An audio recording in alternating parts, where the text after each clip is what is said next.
What's up, Y.O.D family? I hope you're having a great day. My name is Anthony Yawn, and you're listening to the Y.O.D Podcast with the one and only. Tough is good, smart is better. If you're tough and smart, that's the shit. Are you coachable? And then, Ninth Con, Ajahn, Ruben.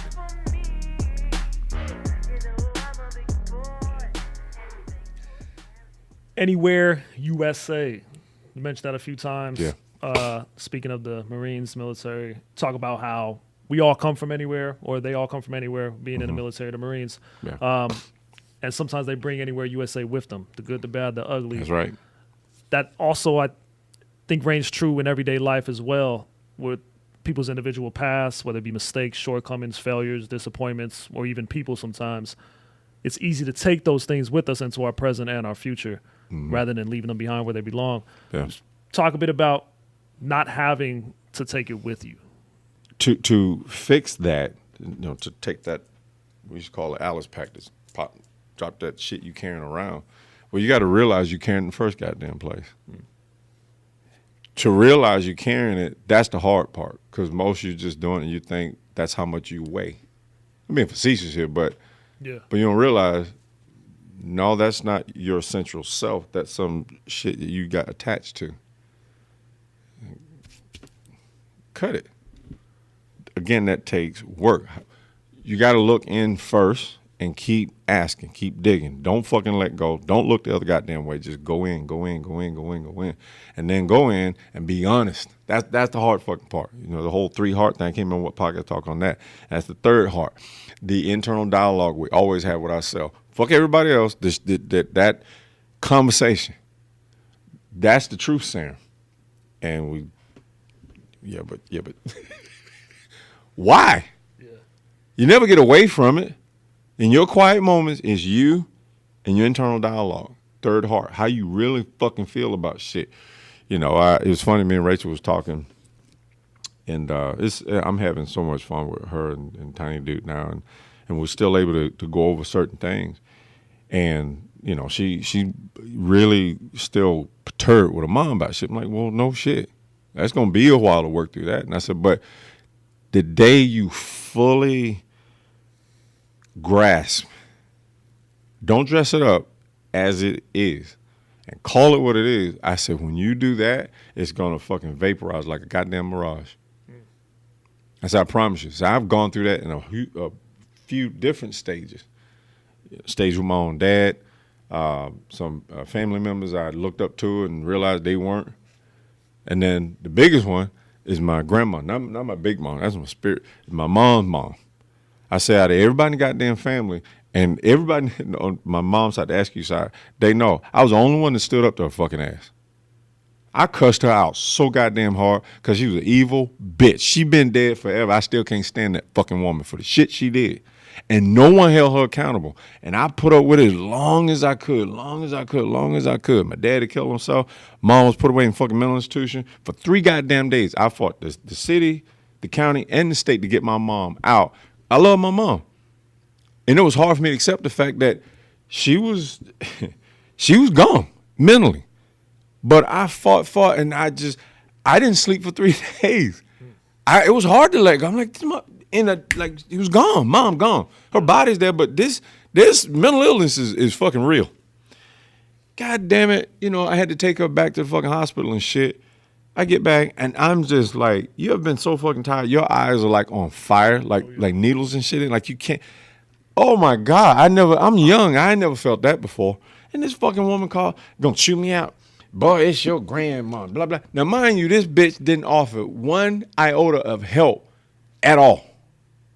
And the fact that I knew, I can't remember at what age, 13 or 14, my sister and I found out because my mom's aunt, so one of my grand aunts to us, told her what the fuck happened to her. And what happened to her, my grandma abused her. My grandma threw my mom down when she was an infant. So when she grew up, it fucked up half her brain and half her body grew small because of her fucking ass. Oh. Yeah. So I always carried that shit. And I always watched the hypocrisy and shit and how she shitted on me and my sister. And we were the best grandkids, never in trouble. And she kissed all the other kids' ass and shitted on us. Like I can only eat so much shit before I stand up. And I just, man, she pushed me to the edge. And I swear to God, these were my exact fucking words. You can tell I'm heated about it. I'll go to my grave heated about this shit. I said, listen, you old bitch, fuck you. I said, I know what the hell you did. I said, you abused my mom. You threw her down as a damn infant and messed her up. And that's why she been handicapped her whole goddamn life. And she stayed around here to help you, but you shitted on her and you shitted on us. 3 days I had at goddamn hospital. I'm 18-year-old. I wasn't even 19-year-old. Just in the Marine Corps trying to get things going. It was so fucking bad. All that pressure was on me. I said, you didn't offer help at all, but you can call and bitch me out for trying to help? Fuck off. Bam, I hung up the goddamn phone. She called back. Boy, I'm your grandma. You don't hang up on me. I don't give a fuck who you are. You ain't shit to me. If you're my grandma, you're supposed to act like one. And she said something about, oh, the devil's in you. I said, no, bitch, you are the devil. Fuck off. Bam. Never heard from him again. Years went by. I was on the embassy duty. I was stationed in Paris. I think, I was 21, 22. My sister called and told me, she said, hey, grandma passed away. I said, so? Fuck you calling me for? She's like, damn, Junior. I'm like, I don't give a fuck. Fuck her. Now, that traveled like Wi-Fi. The whole family was like, damn, fucking Junior call out on the shit. And I'm thinking, why the fuck didn't you guys do it? Why it took me to do it? And you knew she was evil as hell. All them goddamn years. And nobody said anything. Nobody. So you talk about dropping a pack. Yeah. And I shared that with Rachel. I said, you got to come to terms with shit like that. And be like, just because blood is blood don't mean you close. It don't give a pass just because you related. Your own folks can be shitty as hell too. Fuck them. I said, you got me in you. I said, you be around me. I don't know. I'm going to turn you into a goddamn monster. Level-headed, but a monster out the ass. Because that's what she struggles with, that she knows is wrong, but she feels that somehow, why this and why. I said, you can keep going with the why thing and rub your skin and see if it's going to go raw or your hair going to come out and will it change. I said, you going to go raw and pull your hair out and it's still the fucking same. So let it go. It ain't changing. Accept it. Fuck off. Carry on with your life. That's how it is. And I said, because ain't nobody gonna give a fuck anyway. I said, okay, yeah. But think about it. Anything that causes you a pain in the ass and you watch and it could have helped, but instead it hindered you. Somehow you got some hook in thinking that you maybe you're part of it and this and that. Bullshit. You carrying that shit around. And when you make decisions, it's skewed with that nonsense. So when you drop it, whoa, you can breathe better. You can see better. You sleep better. You make better fucking decisions. You dragging somebody else's shit around.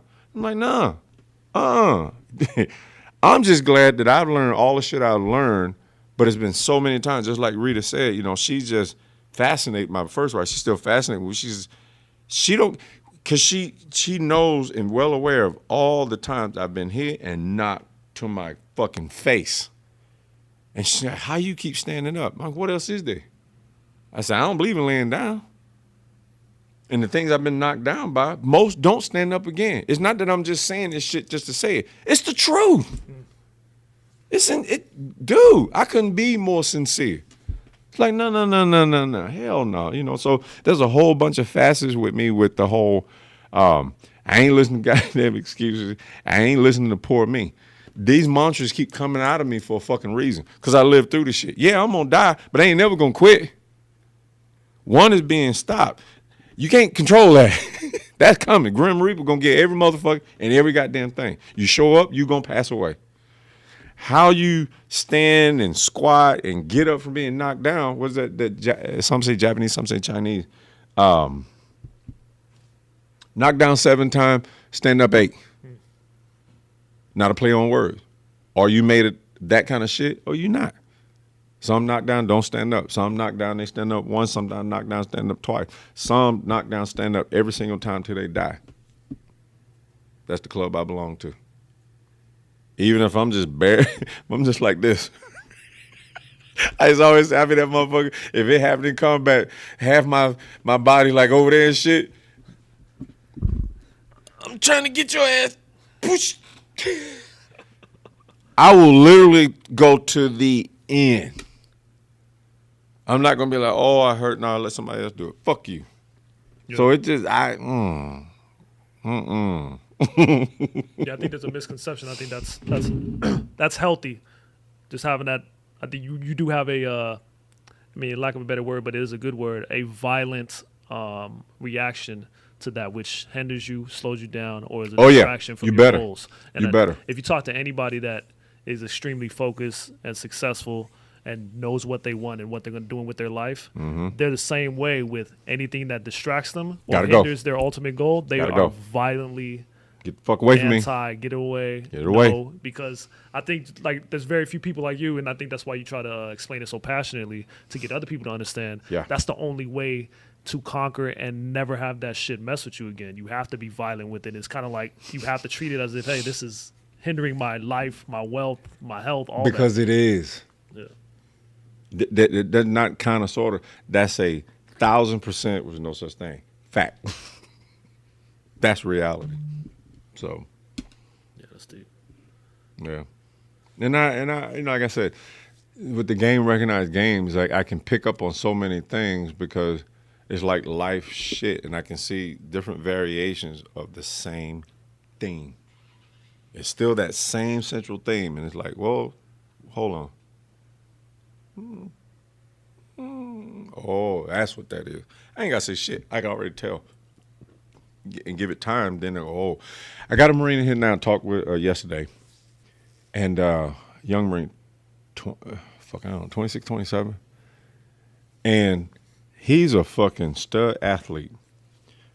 And I don't know what it is, but I reached out to him because he come in, he wants to fight. I don't know what his MOS is. He trains super hard every time he come in, but how he goes about it, he takes away from his full potential instead of make use of it because he mad. Boy, he got the same anger I have, but he don't know how to use it yet. Not watch. And I said, hey, man, you got a minute? So there's nobody. It was just me and him. I said, come here, have him sit right there. And I said, listen, it might sound a little weird and whatnot. And I said, but what drives you? Have you ever thought about like why you want to fight? Like, so I was trying to probe, right?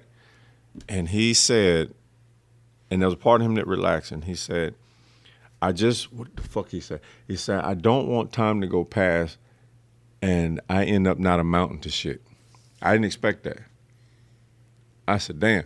So that right there, that's some brass honesty. But so if the tip of the iceberg is that, how big is the fucking iceberg? Because that was gigantic to say that. So I ain't psychic, but I already knew. Yeah. And I told him, I said, man, your anger and when you train, your intensity, I said, dude, I'm not judging you. I said, I want you to listen and hit me through. I said, you wear it. And I said, here's the deal. What did I say? I said it. I'm trying to say what makes sense. I said, I was you. I said, that's how I can see that. I said, I don't know what it is. And I said, maybe one day you'll talk about it. Maybe don't. What it make no difference. I said, but right now, I said, when you go and train, you got so much raging anger. I said, you're not getting your full benefit from yourself because you're wasting so much. I said, dude, I told him, I said, you could use damn near a third of the energy and get twice the amount of the output. I said, because your goal is you to improve, right? He said, yeah. I said, well, whatever that is, I said, it's called, when I went through counseling with the psychotherapist that time, if I remember it right, she called it, is it objectifying the shit that eats at you? Like, identify and objectify it. And she said, it's like a ball inside you, and you grab it. I love Godzilla, but I'm going to say evil is Godzilla. Right? So you grab that motherfucker, and you look at it. It's like, all right. And you just sit right there. That's all that shit that bothers you. So, okay, yeah, I see you. That's not repressing. Repressing is seeing the shit and act like it ain't there. Which inadvertently means you still carrying it, and it's probably even more twisted because it's every goddamn where, and you're going to pretend it ain't, which is just insanity, right?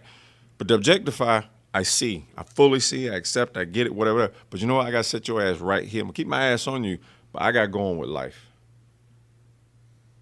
Never ignoring it, never trivializing it. Give it all the like, yeah. But life gonna go on because I can't keep dragging your fucking ass. I got to deal with you, but you can't be here while I'm trying to get there. You're my fucking way. That kind of thing. And I said to him, and I said, dude, I said, I don't know what your background, whatever it is, but just that little talk, it was whatever, you kind of deflated. Like, okay. And I said, dude, just like breathe. I said, it's like, blow the shit out. And I said, how many times you got to do it? I said, before it, chip.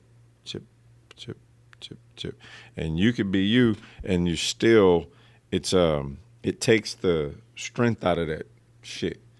And I said, because the rage that he has, I said, dude, keep that. I said, that's a gas tank. That's a spiritual drive that you'll have till you fucking elderly. The body will wear out, but your mind and your heart won't. No way. Not as intense that is. But I teach me, I said, because if you don't use it right, you're going to burn yourself up. I said, that I learned. I mean, you talk about rage and anger. And in all them times where it's like, right before I knew if I acted this certain way, there is no future. It's been too many times of that. Like just 1 second, make this wrong choice. But the internal dialogue, okay, no good going to come from that. Whew. And I mean, wanting to do some of the most heinous, violent shit because it feels merited at that goddamn moment. Like, whoever begged for that shit, and they fucking deserves it. But okay, so I do it, and then what? I get rid of them, and then I get rid of myself.